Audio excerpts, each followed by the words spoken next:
please announce yourself when you ask questions. And with that, I'll open it up to Coach. Okay, good to see everybody. Appreciate you being here. With regard to injuries, you know the situation with Nick Boyle. Calais will be day to day here going forward with the calf. We'll see about this week as we go.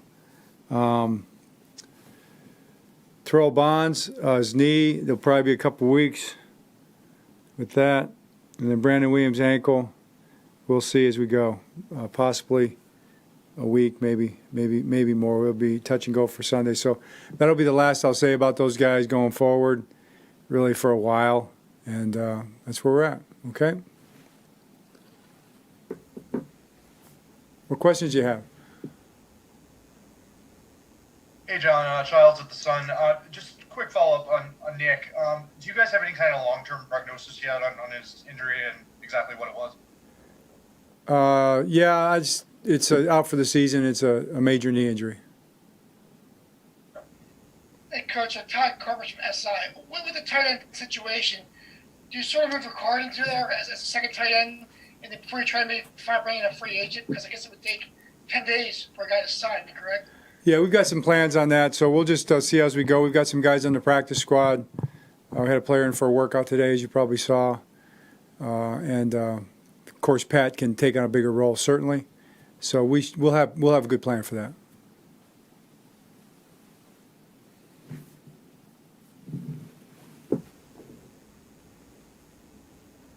John Stan Charles, press box.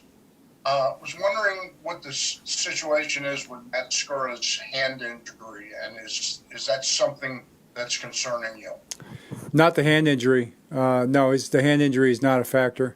The snaps are concerning us, absolutely. That was very costly in the game. It's just a tough deal. That's a hard situation, but Matt knows he's got to get those snaps back there, and nobody feels worse about it than he does.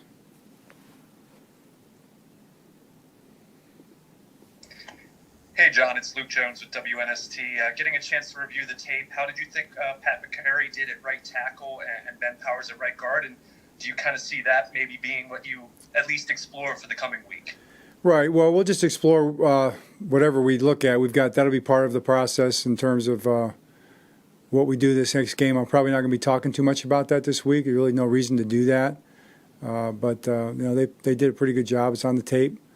So we'll just see what we do, and I would just say this: we're a work in progress right now with the injuries and the offensive line, and we'll be working on it.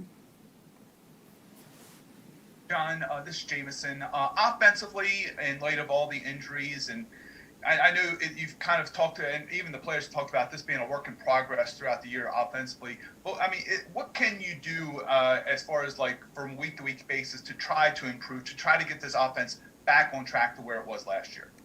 Well, you do football. I mean, that's what football practice is. I mean, that's what you do. Every team's doing. I don't care if you're having great success, or if you're hit and go, hit or miss, or if you're not doing anything. I mean, you just keep working on it across the board because it's always a myriad of factors, issues, individual and group, coordination, execution. I mean, every play is different. And you've got many things to work on, so it's not a simple type of a process. That's why it's not easy. I think that's why it's what makes it so interesting. But we've got just the process will remain the same as it always is, and we'll work through that, decide what plays, decide what players, based on who we're playing and what we're able to do well. So we'll keep practicing those things to try to become proficient at executing those things, especially under pressure. And it takes a lot of work and a lot of time. You look around the league, you see that. I don't care any level of football, you see that. So that's what we'll be doing.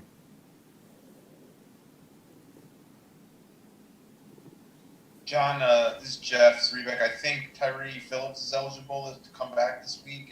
Could he be into the mix here this week, or too early to know? I think I said that we're just going to see as we go, and we'll be working on a lot of different factors. So we'll see.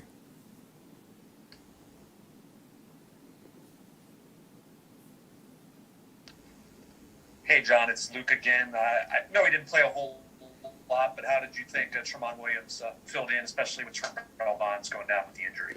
thought he did pretty well. He's learning as he goes. He's a veteran, experienced player, and to come in 1 week like that and be able to know what he's doing. Didn't make any assignment mistakes. I thought he did pretty well. So we'll try to keep building on that. Hey, Coach Sean Stepner from WMAR. With the injuries to the defensive line, Brandon Williams, and what New England was able to do on the ground against you guys, how much of a focus will improving on that be this week with Henry and the Titans coming in? Yeah, I mean, that's definitely going to be a concern and a factor. We're going to work really hard at that. It'll be the guys that are healthy will be in there playing. I have full confidence in those guys' ability to get the job done. It's a good group, especially the young guys have done well, and they've proven themselves. And they're 9 games in now, so they're not new to this, so they understand what they need to do. And it's an offensive line and a running back that are built to do what they do. They're very good at it, very consistent from week to week in what they try to accomplish. So we're gonna have to be at our best to get it stopped. I'm confident we will. Hey, John, this is Kevin Richardson with the Baltimore Sun. I noticed last several games that you guys had penalties with illegal formations. What can do to help that? Well, the one critical one with the wide receiver lining up off the ball. I mean, that's just really not something that should ever happen. He thought he was on the ball. He thought the referee signaled him on the ball. Obviously, that did not happen. So, it's a young guy. You need to learn from it, and it's really inexcusable. I mean, that's a pretty simple thing to do is line up on the ball. Which is another one you're referring to. You'd have to remind me of it. Yeah, that's one I'm referring to. But then there's several other weeks where guys have lined up, not on the ball, and you've gotten formation penalties. Thank you. John, Bo Smolka with Press Box. Late in the game, on one of the plays in the end zone, Marlon Humphrey appeared to be in a lot of discomfort with his arm. Did he come out of the game okay? Yeah, he did. He got looked at and got a little treatment or whatever, but he's going to be okay. Thanks. Hey, John, this is Aaron at Penn Live. It's been a couple weeks since Marquise Brown has had one of his bigger games. How are you noticing defenses, defending him, and what's kind of the balance between that and trying to feed him the ball? Well, I mean, we don't try to feed anybody the ball. It's not. You try to create plays where you can against what you're seeing, and then the game plays out, and you get coverages, and guys get open, they don't get open. Quarterback can see it or he can't see it when they are open with protection, or where his read ends up taking him. Ball gets thrown well or doesn't. It gets caught or it doesn't. It's kind of how it works. So, all those questions about that are just kind of really fall into the category of that's how football works. So we're not sitting there just saying we want to make sure this guy gets a certain number of catches or that guy does. I mean, we had 10 different guys get catches in the game. That's not a bad thing, but we want more big plays for sure. We want catch and run plays. We took numerous opportunities to try to throw the ball deep in that game, and we didn't. None of them really happened in terms of the deep throws. So you just got to keep working on it and trying to make it happen. And we can make some big plays in the passing game. That'd be huge for us, and we're working and trying to do that. But the defense doesn't always cooperate either, or they make a play on you, which they did a few times last night as well. Hey, John, this is Jameson again. When an offense isn't clicking even to their expectations, the knee-jerk reaction from the outside, of course, is the play caller and Greg Roman and people questioning that. From your perspective, how much does what everything as far as execution, design, everything? How much does that ultimately fall on the play caller, and is that sometimes overblown? Yeah, again, I don't have that equation, Jameson, for one of your how much questions. But Greg Roman's a proven coach, as all of our coaches are, and they're working hard. They're working hard just like the players are to get it right and put as many points up as they can. So continue to keep doing that. The outside, the criticism, whatever, it's just part of it. You understand that, and you just got to put your head down and do your job and try to improve. It's a long season in this league, so opinions come and go. Everybody's got them, and that's really how you have to categorize it and just leave it at that. Coach, it's Ryan Mink from Ravens Media. Late in the game, the Patriots had a 3rd and 1. Cam Newton sneaked it. It looked like came up short. The line judge looks like he ran in and was going to mark it short, but then somehow they moved the chains. I was wondering if that was the play that you looked at possibly challenging, or if you got any explanation from the referees on that spot. It's a good question. They don't give you any explanation on something like that. It's very arbitrary, and we thought it was short. I thought it was short on tape, watching it later, but that's not something that'll get overturned unless it's just clear cut. You can't see the ball in those situations usually, and you couldn't see the ball in the replays that came on the TV. So if they can't see the ball and exactly where it's at, they're not going to overturn that. John, given how good he is as a blocker and his skill set, and the fact that you do have some depth at wide receiver and maybe tight end, you've had some injuries. Has there ever been any consideration using Boykin maybe in some as a tight end, or is that really not something that would fit in? Well, what I as a tight end is pretty broad question. You're not talking about being an inline blocker, are you? At Y, like Nick does? No, not. Right. So some of the stuff in terms of the inside type of route running or crossing routes and things like that, he already does. Some of the stuff that you see Willie do are, F type of roles. So those type of routes or those type of scheme things, even some of the blocking stuff, carries over from personnel group to personnel group. And whether you want to call them U's or F's or H-backs or whatever you want to call them, those are kind of the jobs that people do. You try to put guys in position to do the jobs that they can do well. Miles has been in there doing some of that at times, especially in the run game. He's run some of those routes as well. So, he's kind of been in there doing that to some degree, but, it's a learning process with all that as well. And we've got Willie doing a lot of that already. So that's kind of where that stands. Hey, John, this is Jonas Schaefer with the Baltimore Sun. Just rewatching some of the game from last night.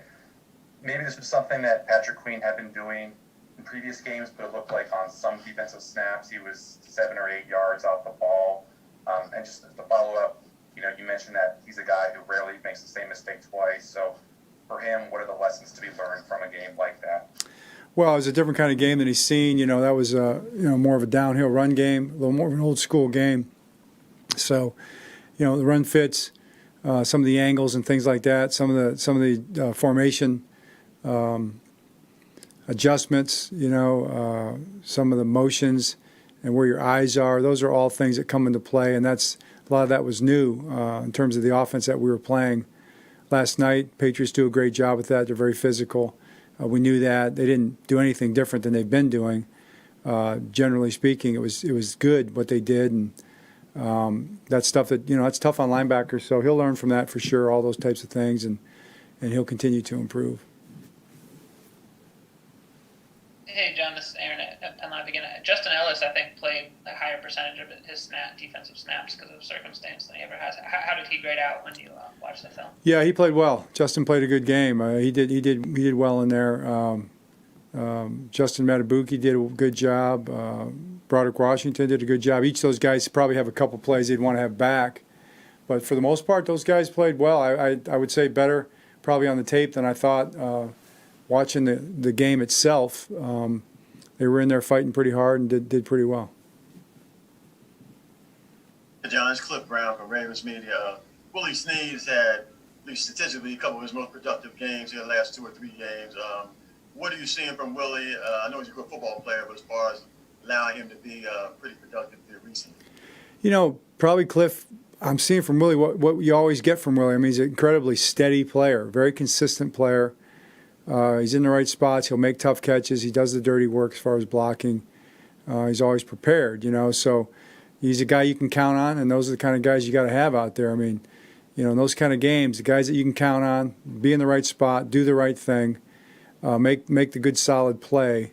That's invaluable, And I think, players need to understand that, and that's what he does. Willie's exceptional at that. Anything else for Coach? All right, Coach, appreciate your time. We will see you all back here on Wednesday. Thanks, everybody. John.